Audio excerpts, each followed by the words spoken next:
So it turns out our government here in the United States is good for more than just generating debt, mismanaging ourselves into the ground.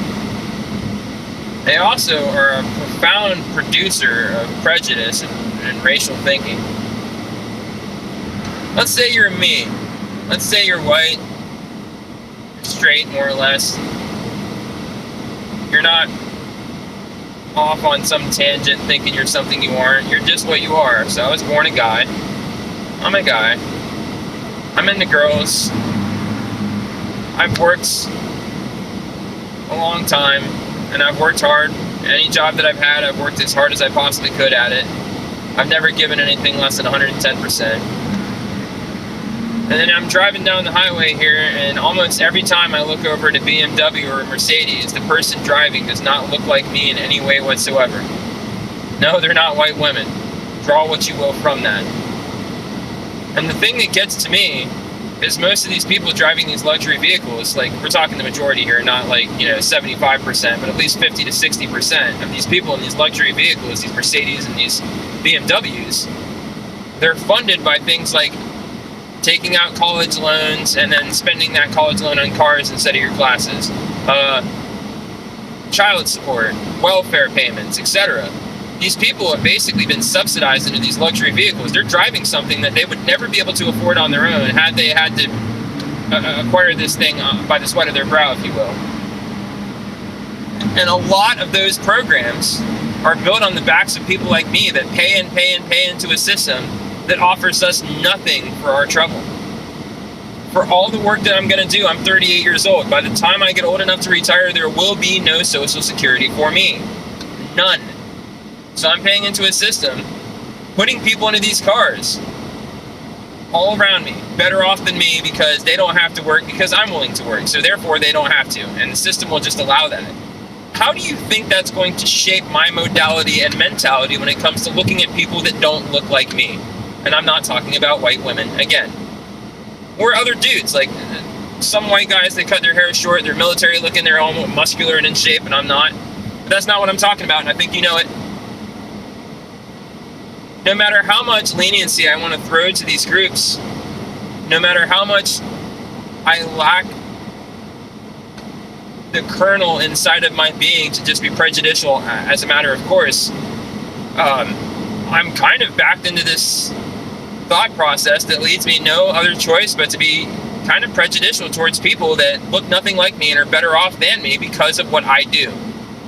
Now you go look at people that come over here to the United States from India, legal migrants, completely above board, work their tail off from start to finish.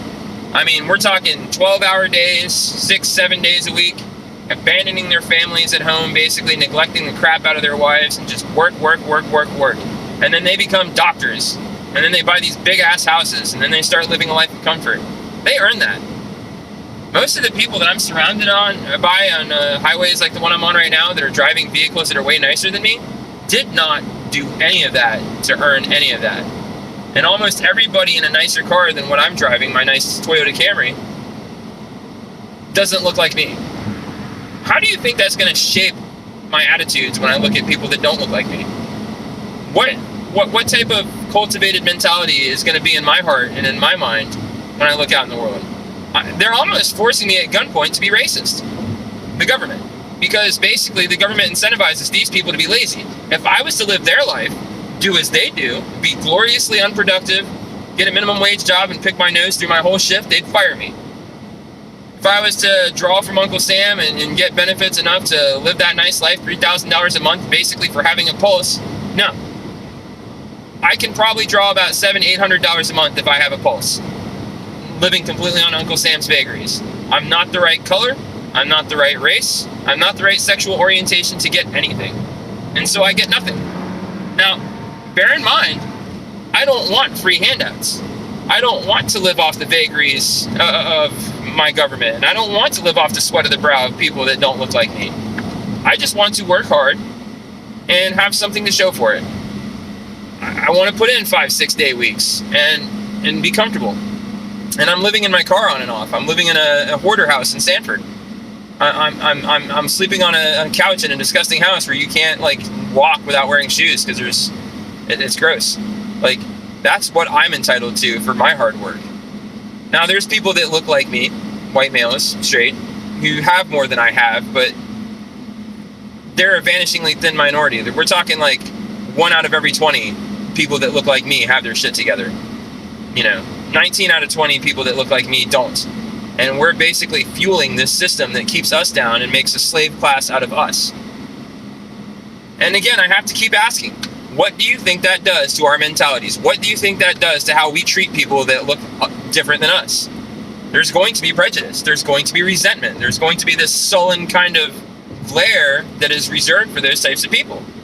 Not because it's inborn into us and that's what our values are, but when somebody keeps spitting in your face and telling you you're a piece of garbage day in and day out, are you going to like that person? Are you going to respect them? Are you going to be courteous to them? Are you going to hold the door open for them? Or at a certain point, are you just going to have enough and just say, you know what? Let the world be done with you. Deus vult. Because that's basically what's building. And I think that's exactly what the government wants. Because when the government sees people like me working hard, giving 110%, being traditionalists, valuing family, wanting to have kids and whatnot, they see that as a problem. And if I'm just instead expending all my energy hating people that don't look like me, it really does benefit, the regime in charge, because then they have no challengers to tell them to knock it the hell off. And so again, I assert that the United States federal government, other than debt, chiefly produces prejudice towards people that don't look like one in question, such as myself. And I would assert that people that don't look like me, whether you're dark or female or transgender or whatever, and you don't look like, and I don't look like you, you're probably prejudiced towards me too. So it's not even a one-way street. Like, don't act like, I don't get, racist stuff aimed at me and racist attitudes like shoved in my face, because every time I see somebody that doesn't look like me, they hold me in contempt and basically mock me and treat me like shit. They disdain me, they disrespect my car, they disrespect my space. Like, they disrespect me. So it's I would hardly be alone if I found myself becoming more and more prejudiced. It would be just a par for the course after a fashion. So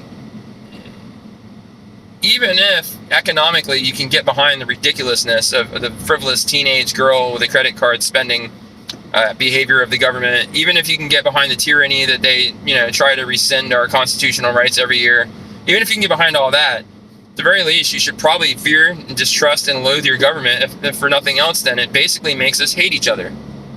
Like, if you don't look like me, I'm probably not going to trust you. And even if you do look like me, fairly enough, I'm probably not going to trust you. Because how am I supposed to know you're not a race traitor? Running off for the other team because you think somehow or another they're going to spare you because you suck up to them. They're not. You can be a cuckold all you want. You can let Beauregard go plow your wife and, clean him off with your mouth after he finishes that task, and he's still not going to spare you. Trust me on that. Believe me. Don't ask me how I know. I've seen it play out too many times, both in my own life and other people's lives, that, you treat these people with a modicum of respect, and they take that for weakness and just run you into the ground and spit all over you. And that's just how they treat you. My best advice for you is to stick around people that look like you, that you can come to respect. Make sure that they prove themselves to you, or else don't give them the time of day. Matter of fact, don't trust anybody unless, they show that they can be trusted somehow. And how do they do that? Well, that's their problem, isn't it? It's your problem if you can try to get somebody to trust you, and all you have to do is work your tail off and get nowhere with it. Nobody trusts you anyway. So now you start to see the parallels in society. But your government wants you to be a racist. And you know what? As much as I don't want to be a racist, I really don't have a choice. I kind of have to be a racist. I kind of have to be, skeptical of other races, genders, and sexualities, because these people are not my friends. They have the worst outcomes for me in their heart, because they think somehow that if my worst outcome is manifest, then they'll be better off. Well, I'm the one doing all the work keeping society running, so I don't see how that's supposed to make any sense. But you try explaining that to these people who basically think all with feelings and no rationale, and see how far it gets you. They hate you because of how you look. They hate you because of who you want to sleep with. They hate you because of your values. They hate you because of your national origins. They hate you. They all hate you. And I'm not saying that you should hate them back, necessarily, but you need to understand that they all hate you. So you just being merciful over here and, turning the other cheek, it's an evolutionary dead end for you. You're not going to last. Your bloodline will not carry on because you're a pussy. You kind of just need to grow a backbone and tell these people to get the hell off your property. And if you don't have any property, you better go get some so that you can tell people to get the hell off of it. And that's really all you can hope for. That's the sum total ideal of your life.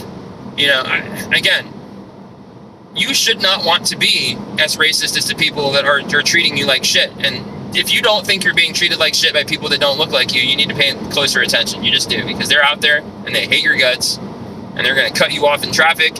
They're going to steal stuff out of your yard. They're going to, jump in front of line at the grocery store, and they're just basically going to treat you like a second-class citizen, like some kind of slave class, because they get a nut on it. Never mind the fact that they've never had it better in society than they do right now. Never mind the fact that if they didn't go through the journey of ancestry that brought them here, they would never know a life as good as the one they know now, and that they literally could not be any better off than they are. It's not enough for them. They want you to suffer so that they can walk across you when there's a rainstorm. They want to push you into a mud puddle so they can step over you. These people hate your guts. You just need to come to terms with that and understand that. If you're white and you're straight, you are the inferior race to pretty much all the rest of the world. And they won't rest until your bloodline is extinguished from this planet. White genocide is very real, and you are what's for dinner. You can do with that what you want. I don't suggest that you act out of hatred. I don't suggest that you take it personally, because honestly, if it wasn't you, it'd just be another honky that they demonized. But it's something you need to be aware of, and you just need to live around that reality. Such is life.